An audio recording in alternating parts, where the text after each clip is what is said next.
Welcome to Deconstructing Pronatalism. My name is LeNora Faye. I am one of the co-founders of Childfree Media. And joining me today is Laur. And Laur, who are you? Oh, you're muted. Hi, I'm Laur. Can you hear me now? I can hear you now, yes. I'm a child-free TikToker. I'm also a writer. And I have been studying cult behavior for a very, very long time. Can you speak up just a little tiny bit? Oh, I'm a child-free TikToker.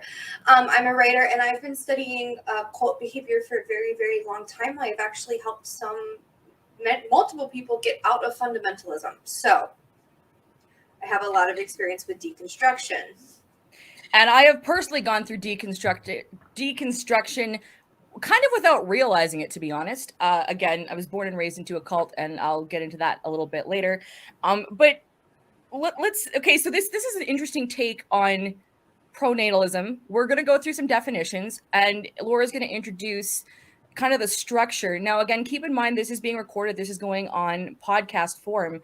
So we have 4 sections planned in the conversation today, and you will see visuals here. So we'll walk through everything, and there's going to be a lot of information shared that may be new to some of you, and it's going to be potentially going like, what the heck? Again, we welcome comments and questions, and in between segments, we will acknowledge the audience and answer what we can. Now keep in mind, this is our personal experience. These are our opinions.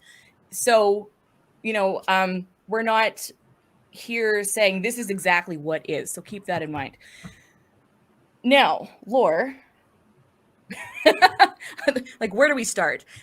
So I want to start. Let's bring up the slides. I would like to first introduce what pronatalism is, because one thing that I have learned, I moderate a couple of child-free groups on Facebook, and one thing that I have really learned is that a lot of even child-free people don't actually know about the term pronatalism. So what is pronatalism? Pronatalism is the societal, institutional, and social structures that encourage us to have children. And when we talk about pronatalism, we're not just, part of the reason why your grandma will be like, oh, well, you don't want to have kids? What's wrong with you? That is pronatalism.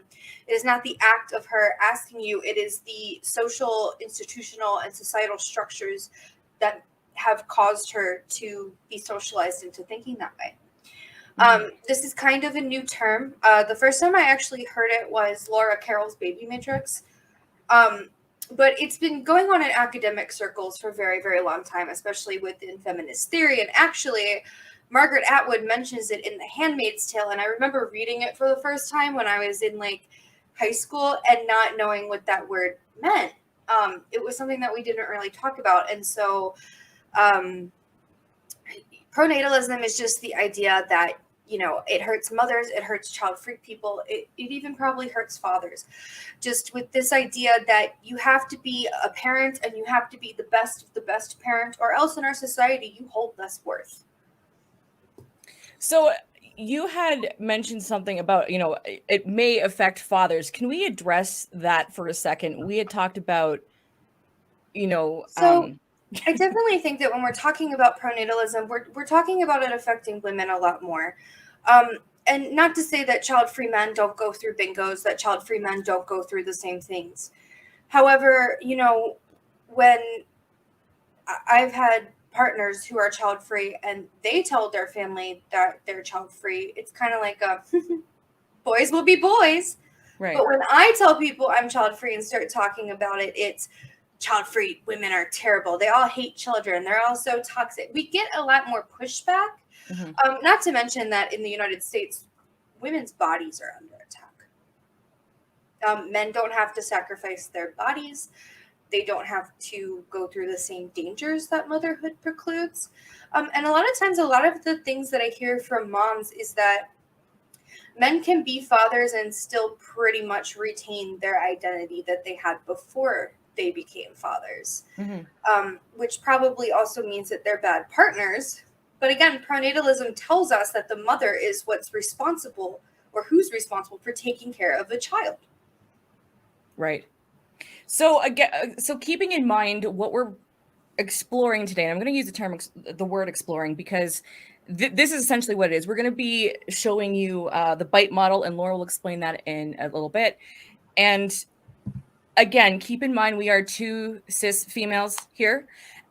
We have experienced a lot, and so our point of view is from that, just that. So, we have all genders watching, contributing. Again, your thoughts are always welcome. Your rebuttals are always welcome. Keep in mind, this is our point of view on it. So there's, again, information that's going to be shared that you may go, what? But we will go through that. Okay, so you had a second definition that you wanted to show, did you? Okay, and I have to be the one that directs this. Okay. Well, actually, I think I can change it. Can you do it now? But you have to bring it up. No, that's the first one. Okay, that's behavior. You've got to bring it up before I can control it. Is it up? Do we want to go right into this one? Oh, yeah. There we go. Okay. Let's bring this up, because then I think we can introduce it better once we have a working definition of deconstruction. So, gotcha. What is deconstruction? It's the process of rethinking harmful indoctrinated beliefs. We really hear this when we're talking about the ex-evangelical, ex-fundamentalist Christian movement. Mm-hmm. Although this is a common term when you're talking about deconstructing and deprogramming from cults. Deconstruction and deprogramming, to me, are very similar things. We are going to be using the bite model today. For those of you who don't know who he is, the bite model was developed by Dr. Stephen Hassan. He is an ex-Moonie, which is a Christian cult. And when he left the cult, he devoted his life to helping people deconstruct. He created this bite model. And in the past couple of years, people have been using the bite model to deconstruct some pretty strange things that we wouldn't think of as cults, right? So I had written an article called The Cult of Pronatalism, probably a year and a half ago now. That was so long ago. And it really, I looked at pronatalism as a cultish or cult-like phenomenon. We hear about the bite model when we're talking about QAnon. We hear the bite model when we're talking about multi-level marketing companies, CrossFit, things like that, that really, really use these techniques that cults use in order to control how you're thinking and your behavior. So if any of you have seen the Lula Rich documentary on Netflix, Stephen Hassan is featured in that. If after this you want to go see who he is. His latest book is called The Cult of Trump. Of course it is. Yes, this is a very American thing. Let's be honest. Americans love cults. I don't know what it is about us. We need to feel like we belong because we live in such an individualistic culture. I think that's my theory. I will also be using elements of feminist theory. And when I say feminist theory, I do not mean things that I see on social media. I mean, like, theory. So it'll be an interesting conversation because there is a lot of talk within feminism about motherhood, and even with the overturning of Roe v. Wade, there's been a lot of talk about how this is hurting mothers when it's actually, quite frankly, a direct attack on the child-free lifestyle. So again, looking at the title of our segment, Deconstructing Pronatalism, we are exploring the idea that pronatalism is a cult. Or cultish. Cultish. Oh, that's the disclaimer. At Amanda Montel. I mean, I think that with us going through this process, this is a very good book if anybody wants it. I have to read that. I think that, with us going through this information and talking about deconstruction, I think it might be up to our audience to decide whether they think it's a cult or not. Good idea. All right, audience. The onus is on you. Let's talk a little bit about our background before we start going into the behavioral control section. So, as some of you know, I was born and raised in a cult. I'm in Alberta, Canada, born and raised in Alberta. Originally from the north, now living in the south. I will not say what cult it is because my dad still belongs. Technically, I don't think he will ever completely leave. He's very cool with me not belonging, and my brother. He's very supportive, and we don't talk about it. but he's still involved. And I do have some friends who are kind of in it, and it's very complicated, but just out of respect, I won't say what. But if anyone does want to know, message me privately and I will give you all the details. So I'm going to share my personal experience, and as a parallel to how I see pronatalism being cult-ish as well. I guess I won't say it's a cult. Some of you know my personal feelings on pronatalism anyway, or parenthood, I should say. So that will be my stance. Laur is going to take the more, I'm going to say, academic approach to it. Is that fair? Well, yes. Okay. I've been in school for 25 years. I am no longer capable of any kind of non-academic analysis. But you know what? When you get to my age, that may change. Believe it or not, there's a significant age difference between the two of us. So, yeah. I mean, you know, you never know. We're both millennials, though. We are. That's important. I'm the old millennial. I'm the youngest, literally the cutoff year. The set cutoff year. I've heard people say millennials go all the way down to 99, but I'm the last one that everyone kind of accepts as still being a millennial. I'm the beginning of 96. I remember when I didn't have a computer. It's fine. Hey, I remember life before Wi-Fi. All right, so let's go into the first section. And again, reminder, please feel free to share your thoughts, opinions, whatever. We're not an echo chamber. We do have Rebecca behind the scenes working Troll Patrol.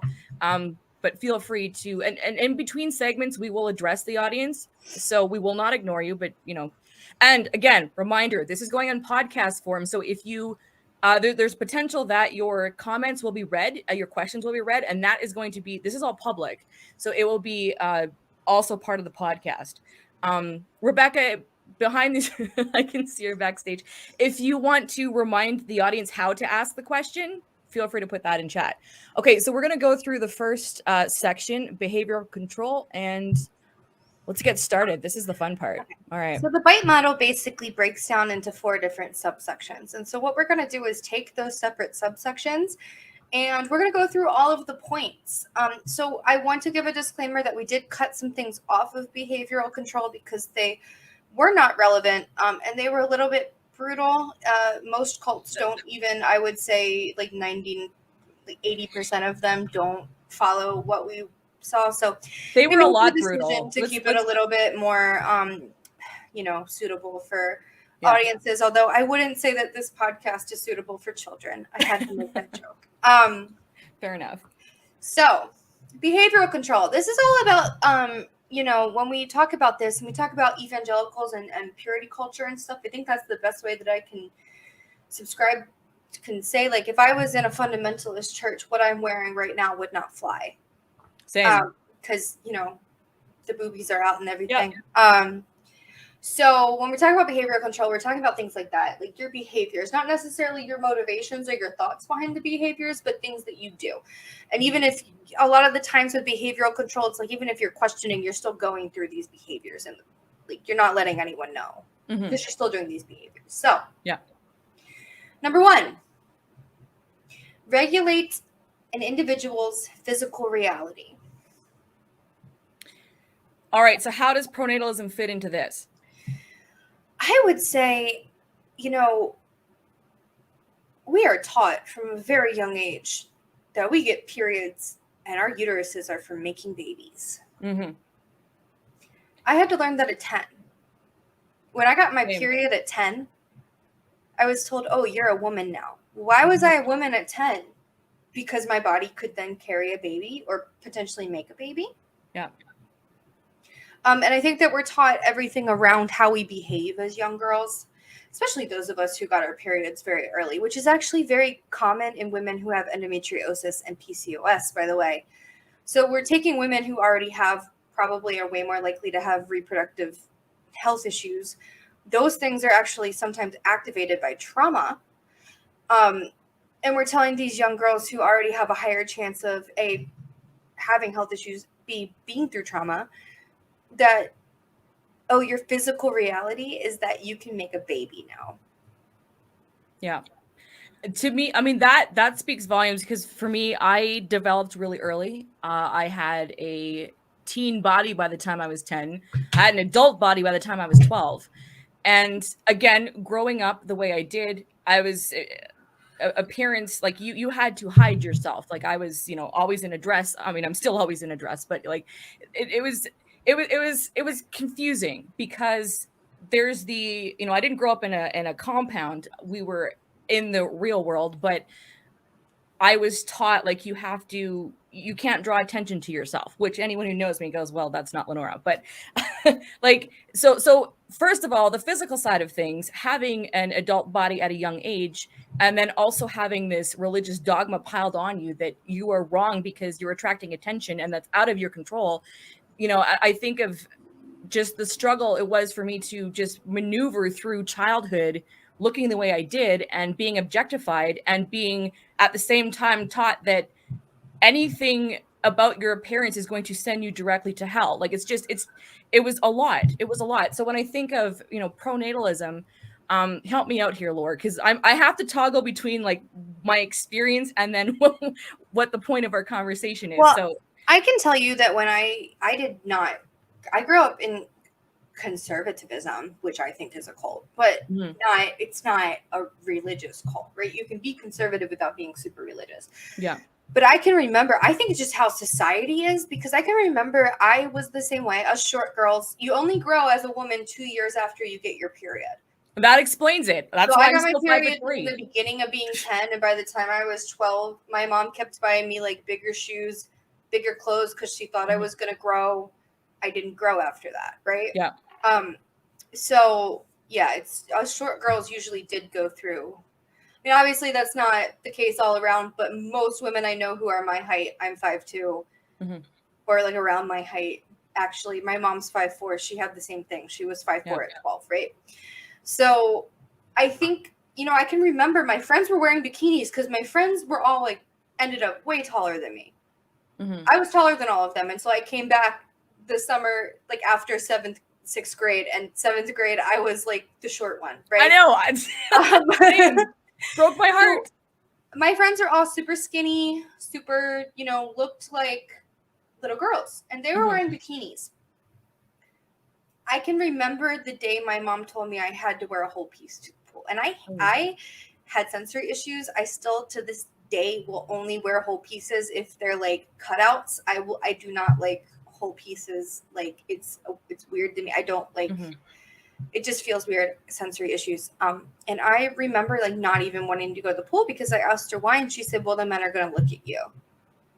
But that means it's a societal problem, because these men were not all conservative, or we're not all in religious cults, or we're not all whatever. She just literally could not trust that older men would not look at my 12-year-old body and see it as fertile. Yeah.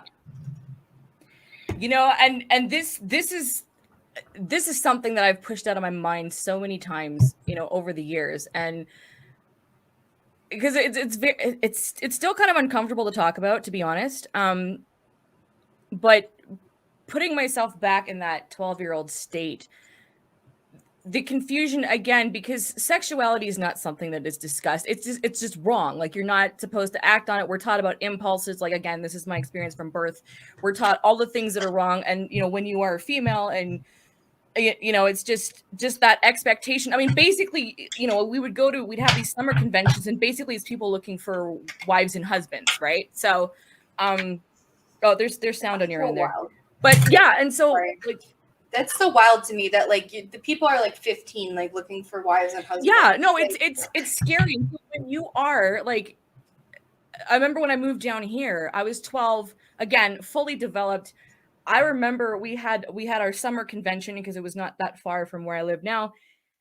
And I had like all these guys that were like graduated from high school, and I didn't understand what was happening as far, and nothing like for the record, I've never been abused, never had anything like that, but I was getting a lot of attention, and I did not understand what was happening because you don't explain that, even though I went to school, but you have to learn how to compartmentalize just for your own sanity, or at least that was my experience. And so I was going like, what's happening? And then the word got out that I was actually 12 years old. So I was like, because I'm 12, I'm going into 7th grade, like, leave me alone.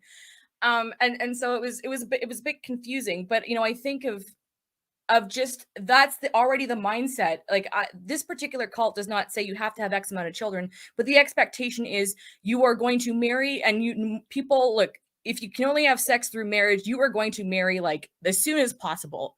So, and here's the thing, this is pronatalism. This is, again, this from my experience, religious based. But when you're in that environment, no one explains things to you. You're not allowed to talk about it. There's no freedom to talk about it. I wasn't really allowed to have friends from school, so I heard things on the playground, but like had it, like, you know, here's me at 9 reading the dictionary trying to figure out what things are, or going to the library reading books because I didn't know how else to do this, because, you know, we weren't allowed to watch TV or watch movies or anything like that.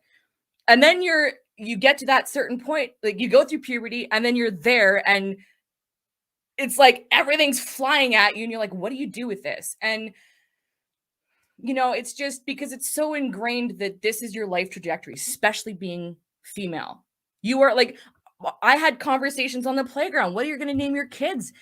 I remember asking my brother, who has 2 children, by the way, he's younger than I am. I said, did you ever have those conversations on the playground with your friends? He's like, no, we just played.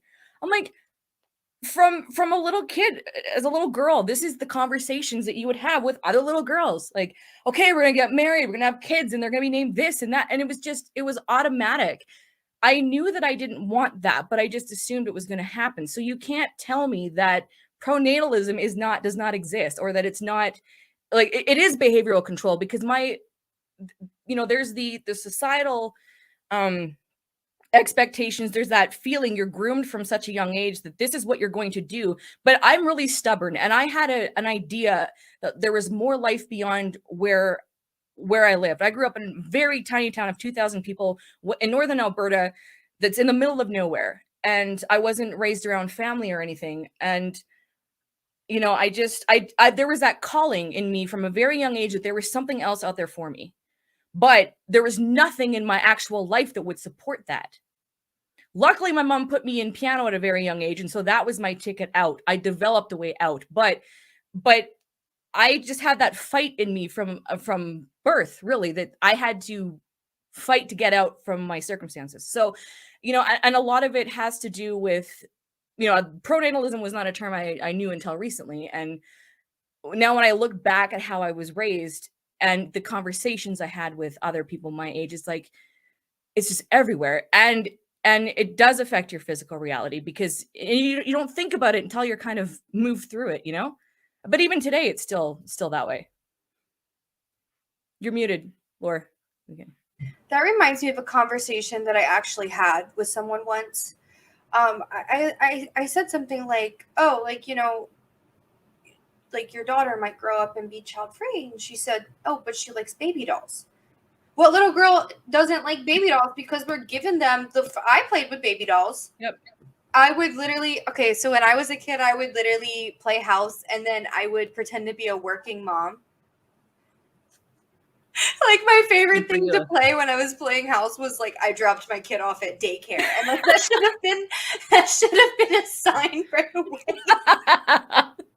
Oh, I love it. Like, that's whenever awesome. I was a little girl and we'd have those conversations, I would imagine my life, but I would imagine, like, the babysitter coming to watch my kids and me and my husband going out, because I think I've been pretty clear. Like, I used to have a problem with marriage until I deconstructed and realized, like, if I had a partner who was worthy of me, which how many men are? Let's be honest. I'm joking, but true, kind of not. There's a few out there, you know. God, I hope my man's not watching. Did you kick him out of the house yet? We'll edit that later if he's watching replays. Okay, thanks. But, you know, I used to, like, imagine, like, oh, like, and then I started, when I was a little, like, I would fake that I wanted a husband too, because I think I've been clear about this. I knew I was attracted to women at such a young age, but like when girls would be like, oh, like, what boy do you have a crush on? I think I told you. I would always be like, Johnny Depp. Even though I didn't, but like, it was like, okay, here's a famous actor who like every woman and their mom wants to sleep with. So like, yeah, this is going to be the dude for me. Like, right? Johnny Depp back in the day. I'm not sure I would. Back in the day, not today. No, but like, this was the early 2000s. This was like secret window era, like the peak of his career, right? Like Jack Sparrow had just graced us for the first time, right? And I literally remember lying like that because, like, when you're like 5, like back in the 2000s and early 90s, like nobody was even talking about like gay families. And I had a friend who was adopted from China by 2 moms, and I had asked my mom, like, why does she have 2 moms? And my mom said they're just good friends who adopted a baby. Okay. So I didn't know her moms were lesbians until I was like 12 and saw them kiss each other. And I was like, oh, you can do that? And then I Kissed the Girl by Katy Perry came out, and I was like, I'm not weird. But I think it's like, we just literally, and that's where compulsory heterosexuality comes from too. It's the same place that pronatalism is. It's like can we just deconstruct that in 3-year-olds' hands and then say, oh, they're going to be such a good mom one day because they like playing with this baby doll. I'm like, I grabbed my baby doll by the head and swung it around. Like, that's like, what do you mean? Just because I liked it? But when that's the only thing that you have to play with or that you're given to play with, it's like, of course you like it. You're a kid and you're just going to play with whatever. And then, you know, my mom bought me my first set of Hot Wheels. I was in heaven. I'm so happy I had a brother and not a sister. Like, I'm the oldest. I just have one brother. And also, by the way, audience, we're deconstructing pronatalism, but Laura and I are going to be deconstructing marriage, sexuality, and a whole bunch of other stuff, I think, by the time this conversation is done. I think it's all connected, too. It is all connected. Because, like, what to your point about, you know, the heteronormative narrative, Brianna, you'll be proud of me for saying that now. And that's mine. Like, I identify as queer. I'm bisexual, or probably pansexual at this point, because definitions have changed. There was no pansexual when I came out, type of thing. But that's very complicated in a lot of ways. And again, that's something I'm still working through. I don't mean working through as in fixing anything. I'm fine with it. I'm comfortable with it. But it's deconstructing, like, what does that mean? Because, of course, I was always told, well, one day you'll meet a man. I meet lots of men, whatever. Like, I like men. But I was always scared. And this comes back. We have to go through 12 more. But back to the physical reality. Oh, God, guys, you are in for a freaking marathon. We knew this. But back to the physical reality. Like, it got to the point where, like, I was a boy crazy kid, but the truth is, I wanted to be accepted by guys my age just for me, not because I was a girl. You know what I mean? But how do you explain that when no one, when you're always taught that, oh, you're going to meet the man of your dreams, you're going to meet this person, and then you're going to want to do all these things. And I'm like, look, I'm almost 40 years old. I've had whatever. I've had everything. Well, not marriage, but no, there's something I was going to say, but I'm not going to say it. So. You know, like, it's. I've had I think people. that this plays into the second one, which is dictate where, how, and with whom the member lives and associates or isolates. Mm-hmm. Okay, where are we starting with this one? I'm looking at my notes. It goes back to the whole husband thing. Yeah.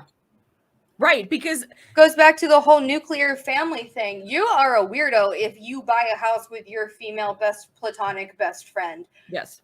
And honestly, I have, like, thought about it. Like, one of my friends, like, told me, like, if I wasn't married, I would just be like, let's buy a house. But look, even that we have to, if you're gonna go, like, I saw a brother and sister pair on TikTok who bought a house together. It would be like you buying a house with your brother, right? And I know that you like to live alone, but just for argument's sake.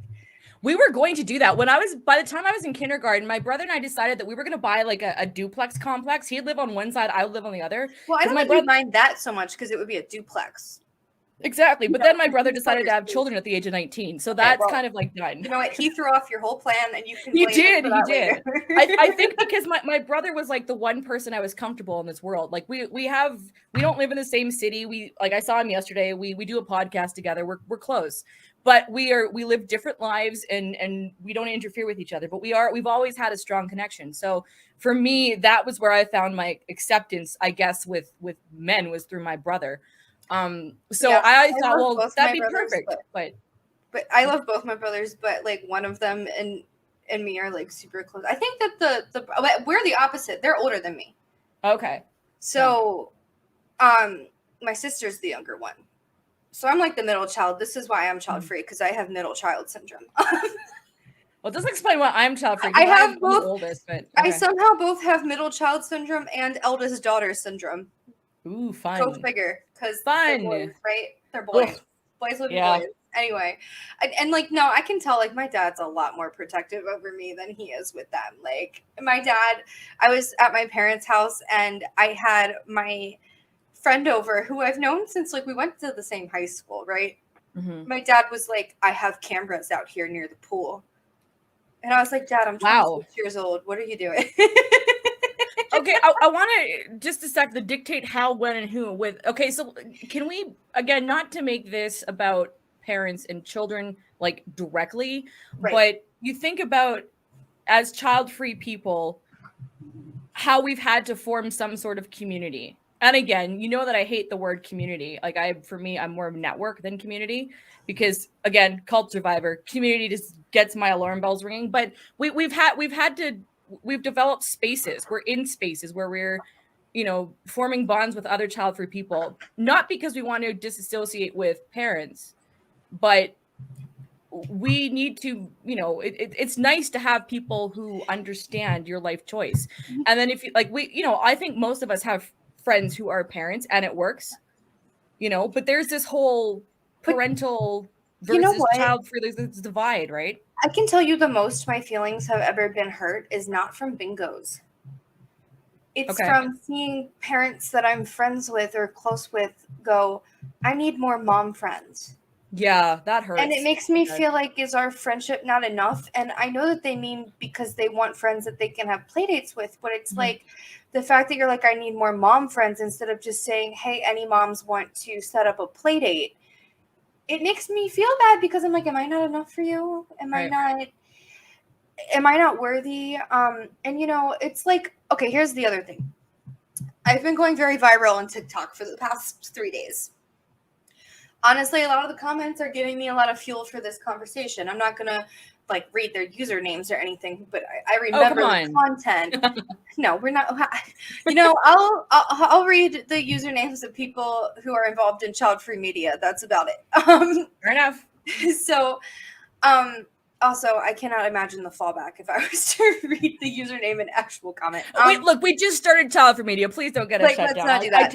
I take it back. So one of the things that, a lot of moms were saying is, well, I've been in the child-free Facebook groups.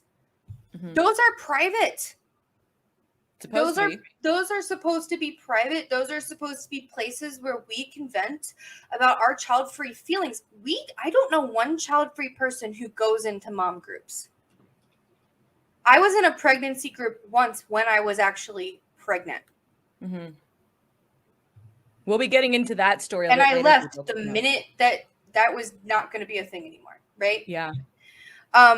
So it's weird because it's like they want to dictate that they don't want to be around child-free people because we quote unquote hate children, but they want to go into our spaces. And then they get upset when they see us venting about things. Yeah.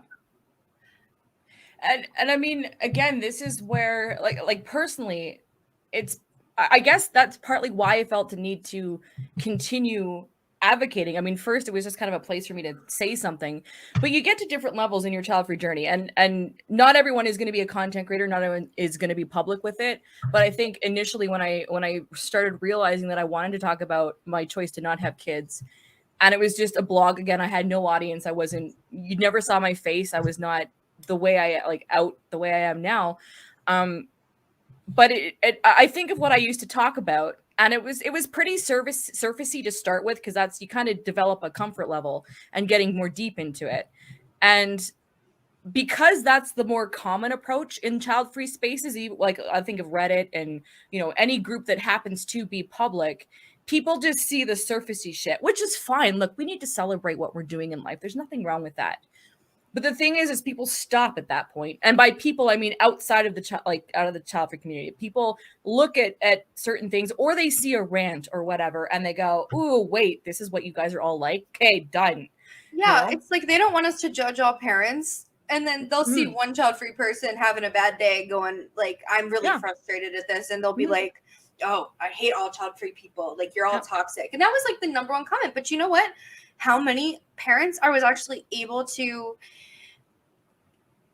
talk about Childfree Reddit and talk about the Facebook groups with I also called them out. I said, well, how are you seeing what's in these Facebook groups?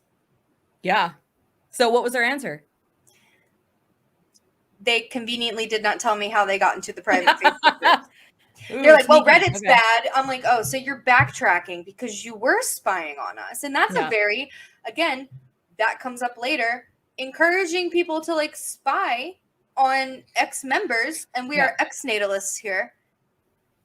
That's our number 4. That's our number 4. Yeah, you know. Let's go to 3. When, how, and with whom the member has sex. Oh, this one's easy. If you're a woman in the United States, babies are a punishment for having sex. Mm-hmm. And why you would ever think that it would be good for a child to know that they were a punishment for their mother daring to have sex. Yeah. And yet men can just like walk away. Like there's so many men skirting child support and any responsibility. So this one is another one that's really, really focused on the women because, you know, Nick Cannon can knock up 5 different moms and have 10 kids. But if Mariah Carey was the one out there with 10 different kids by 5 different men, oh my God, do you know the media shitstorm that would cause? Look, I have so much to say, and yet I can't find the words right now about this particular thing. So again, this is deconstructing the pronatalism aspect, but also sexuality and just everything. This is, I think, one of the biggest things because, again, being female, and I can't speak to anyone who's had kind of like a normal childhood. But we always have to be on guard and keep it like, look, I live in Canada. I feel relatively safe. I don't get harassed much. I mean, my first major experience was going to Vegas by myself. And I was like, holy crap, like what's going on here? I can be a little naive in certain areas. Like I just kind of ignore it, but sometimes it's kind of hard to, but this is a thing. Like I've shared this story before in different spaces where my defense mechanism for most of my life, I'm going to say until the age of 26, my defense mechanism was to completely ignore my sexuality. Look, when you're raised, I think in religion, but especially in an extreme situation, there is no such thing as body positivity. There's no such thing as body image. Like everything is bad. Like we had to dress a certain way, look a certain way. My appearance right now, which is something that I like, look, I'm very comfortable here. This would be putting me in the hell category completely because I'm, wearing a wig, got a collar, got boobs, like all of it. And well, I have nail polish on my toes. So it's like, this is the thing when that's what you're taught from birth, literally from birth. This is like there's no conversation. Everything is wrong. And the only reason why you are going to be having sex is to procreate. You get married, you have kids. There's no discussion about sex for pleasure, even within a marriage, at least not how I was brought up, right? So, I mean, and again, like my outside influence, like sources, I guess, were going to read adult books at the library. And by adult books, I don't mean porn. I just realized that. But like I would steal my dad's books he'd get from the library. I have a funny story. I don't know if I've shared this on the podcast before, but so I around the age of 10, that's when I realized I was attracted to women. But I didn't have words for it, but I just knew that I had those feelings. So I remember so this is still in my first hometown because I moved a little bit as a kid. And I tried to check out one of those like Harlequin romance novels, like the ones where it's like the guy with like the bare chest and so like so I went to the library. And like the women, it's like basically how I look right now. Like where's Chanel? We need to talk about Fabio. I know, Chanel. I hope you're watching this at some point. But so I was mentioned for you. Chanel. I think it was Fabio. So I saw it, and I didn't pay attention to the guy at all. I was like, I want that book for the woman. So I took it to the librarian, and she wouldn't let me check it out. She's like, I don't think this is appropriate for you. So I got to the point where I would read my dad's books that he brought because like I read all the kids' books at a young age. And when you don't have a television, like all you have are books. So I was reading adult books by the time I was, grade whatever. really young, a little too young, because I remember reading sex scenes in books and I could not visualize anything. It was so confusing to My me. aunt gave me the True Blood novels when I was like 14. Oh, that's good. Which no, the novels are a lot cleaner than the show. So like if you're like vampire fiction, but like the show's a little bit too sexy for you, the novels are better because it's just from Sookie's perspective. But still, there was like sex in it, and it goes through Sookie like losing her virginity and stuff. And like of course it was my Childfree aunt who did that. She also gave me the Anne Rice novels, which they don't really have sex, but there's stuff in there that like I probably shouldn't have been reading at like 14. So this is the thing, like when it's just like, again, kind of extreme examples, but no discussion. And I think I was lucky because I had a child-free aunt.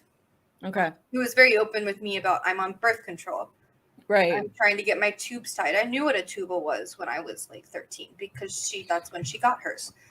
And I honestly cannot, I know that we're a little biased here between me and you, but I cannot like underestimate the importance of child-free aunties when it comes to actually being able to have these discussions. Because if there was something that I didn't want to tell my mom or ask my mom, guess who I was asking? See, and that's a really interesting point, Laur, because I was raised away from family. Now, again, in context, my mother did not have generations in the cult that we were raised in. She met my dad in college. My dad had 3 relatives at the time who were involved. So this is not a generational thing. But when my parents met and they were, again, like 18, 19, my dad was an official member, and he told my mother, I guess, that, in order for them to have any kind of relationship, she needed to join. So that's how we were raised. And because neither of them had, like, their immediate families were not involved, we were raised away from that. Because I do have child-free aunts and uncles, but I didn't start to really know most of them until I was over the age of 12. So again, I was not raised on a colony, but I was like small town Northern Alberta.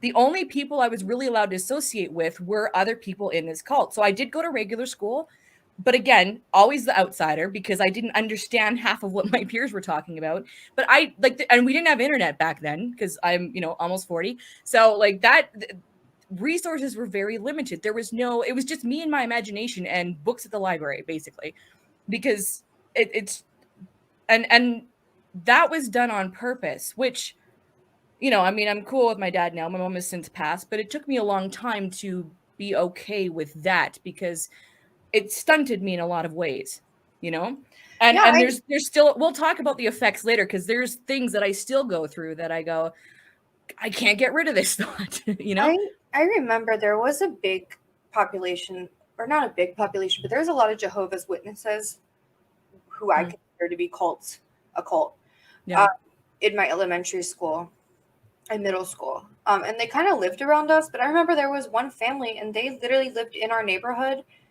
and the girl was not allowed to hang out with me and my friends. That sounds about right. The neighborhood because we were not Jehovah's Witnesses. And I remember kind of like being like, I remember someone brought cupcakes in for like a birthday, and they're not allowed to celebrate birthdays because they think it's like sinful or whatever. Yeah. And she didn't know it was a birthday cupcake. And then when everyone started singing happy birthday, she had already eaten the cupcake. This poor girl went to the bathroom and made herself throw it up. Oh, that's so sad. And I really liked her. We were in orchestra together and everything, but like, she just would not, she would never, like, I never saw her. It was weird because all the other neighborhood kids, like, we would see each other outside and stuff. I never saw her, and then her brother actually ended up getting a really big crush on my sister, which was funny. But yeah, they were the same age as me and my sister, but like, again, like, I just never, and that one thing about the throwing up the cupcake always sits in my mind. This girl was like 12, purging because she took a bite of something that's sinful, like food. Exactly. It's I don't suffer from anxiety or depression. I've experienced both, but there's that cloud. Like, I left My parents put me in therapy and anger management because they thought I was mad. Can't imagine why. And the therapist told my parents that they had to let me have a life. And there were boundaries, of course, because I was 15 going on 16. But I just think, okay, I kind of lost my thought where I was going with this. Oh yeah, that's what it was. So I stopped going to, because we go to church 3 times a week, and there was no church building. We had it in home. So I grew up in a house that always had Wednesday night Bible study. And so I was allowed to stop attending. But I will tell you, and then I rejoined after my mom died when I was 22, because, and I share this because you're so indoctrinated by things, it never leaves you. You can leave the community, but there's this cloud of guilt to the point where I would have random panic attacks that, Jesus was going to come. I was going to be in the theater or having sex with somebody or something. Well, mind you, I didn't have to start having sex till I was 26. So that's a whole other story. But anyway, with men. Anyway, by the way, guys, we just share everything here. So, I mean, most of you know this anyway, so it's not a big deal. Jesus was going to be like, no, you're... But that cloud is, so back to the 12-year-old, like, I mean, that cloud never leaves. It wasn't until I was 25 that I deconstructed completely, so I never worry anymore because I don't believe in heaven and hell. I mean, so you were even lucky that your parents let you stop attending. Well, they had no choice because I mean, I had a social worker at this point. You also, it was very, very bad at this point in my life. So, right. I mean, it's the only time I've been suicidal, and I'm okay sharing that because I was like, what do I do? I can't live this way, and I'm a very strong-willed person. But when you are, when you're not of age, like I fought. I really did. I'm a fighter. So not physically, but interesting that you said that thing about the social worker, because in the U.S. it's like there are foster families who the social workers support them indoctrinating kids. I got lucky. Interesting. I got Canada. And this is interesting too because I grew up in the U.S. and not even in like the Bible Belt. I lived in the Bible Belt for a long time. Mm-hmm.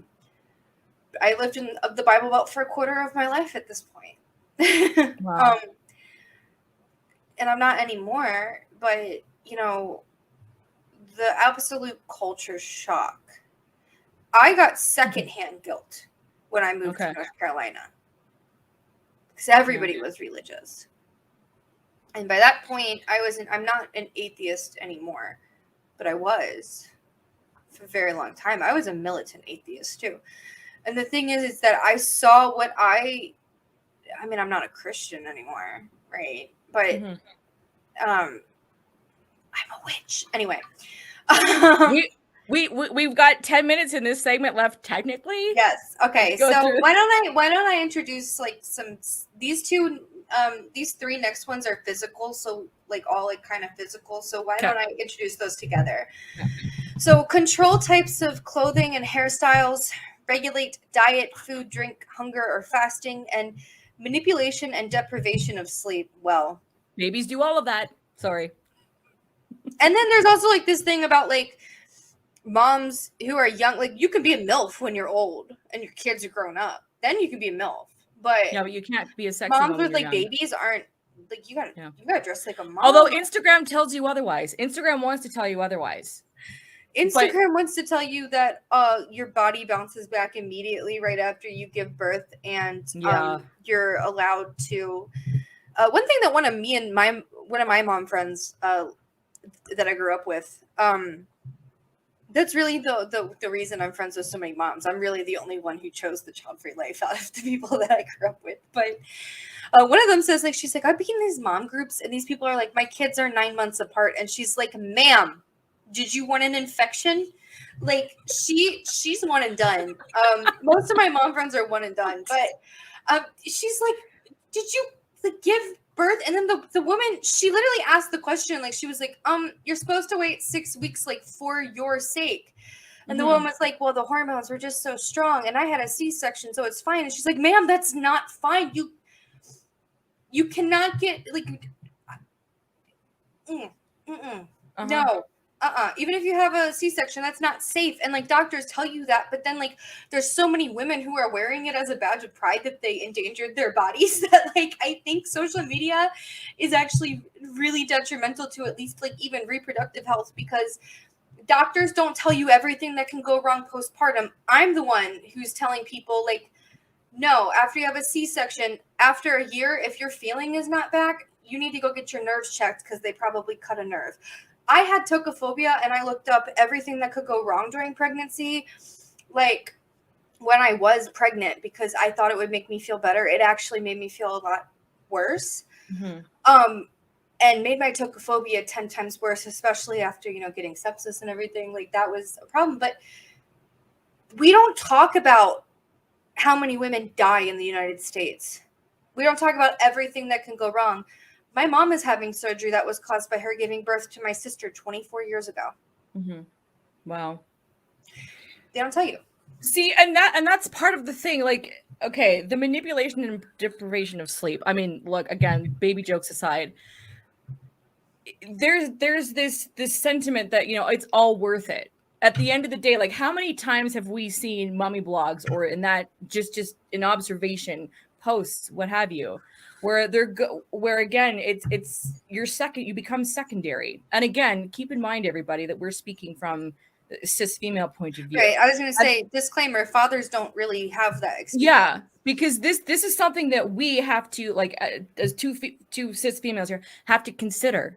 Like, and this is where that whole "it's all worth it" thing annoys the hell out of me, because to me it's not. I have to consider, like, I am fairly healthy. I do have PCOS. It's mostly under control, but I want to remain healthy. Like, I want to have a long life and be as healthy as I can be. And but that is considered selfish, because I am putting my own needs first based on what I'm taught by society and everywhere else, going, well, you know what? You're denying, or you should deny yourself. You should put yourself in harm's way for the sake of having children, because that's what really matters. That's what really counts in life. People were really confused because I was child-free. I found your podcast like before everything happened. Before the pregnancy, yeah. Okay. And I had been vocally child-free on Tumblr back in like 2015, 16, right? I was vocally child-free in college. I let the societal pressure get to me. And look what I got for it. I was 24 hours away from death when I was taken in an ambulance to the hospital. And for my mother understood immediately. My mother said, I never want you to get pregnant again. Wow. Because my mother loves me more than she loves grandchildren that may or may not exist. But a lot of older parents don't have that mindset. Correct. Which is terrifying to me. I'm like, you would rather have a grandchild than have your daughter keep living? Yeah.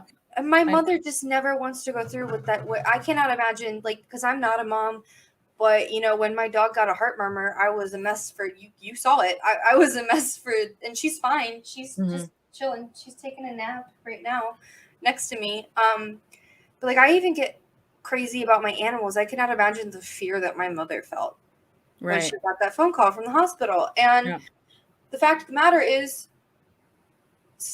a lot of people in my life felt like it was weird. I said, I don't care if I was the most pronatalist, I want to be a mom person in the world. Almost losing my own life could have changed anybody's mind.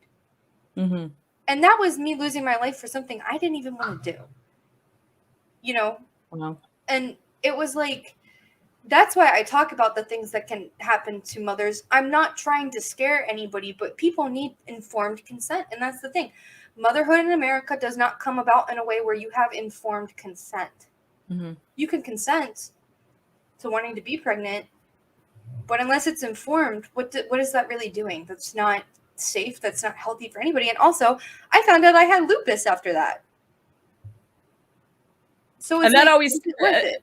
And you know why that scared me when I met you? Because my mom died of lupus. I was like, ah. I know, you had to scare me, but but I was glad that you shared that with me. I have a very mild case of it. I'm not in danger of dying. The worst thing that happens to me is my joints hurt a little bit. I got kidney stones when I was pregnant. I have had kidney infections before, but I'm not in like a need for, I don't have kidney disease, right?